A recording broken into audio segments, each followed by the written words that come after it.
If there's one thing that I'd want everyone to remember about my dad, is that he was 100% my hero, and there was no question about that. There was a specific story about when he used to take me to the toy store, and without me knowing, he would buy a balloon, and in the car ride home, he would always open up the sunroof and stick his hand out, and he would pull in a balloon, and I was always dumbfounded on how he was always capable of pulling a balloon out of thin air. Just the most amazing thing I'd ever seen, and I'll never forget that. Dad had a much more unique relationship with each of us than I think is typical of a father and a son.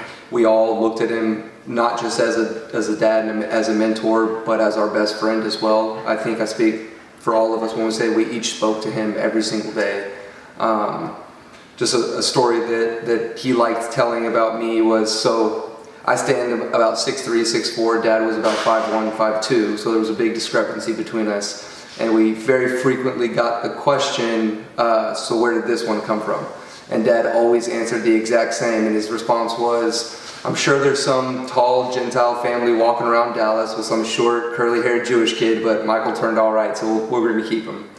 I think he really epitomized what it means to be the perfect father in every possible way. He was there for us 24/7. He would be in the middle of a meeting, no matter what. We came first if we called his office. He was not only one of the more brilliant people we've ever met. Not only was he hilarious, not only was he caring, he was hands down the most selfless person I've ever met. He lived for everyone but himself.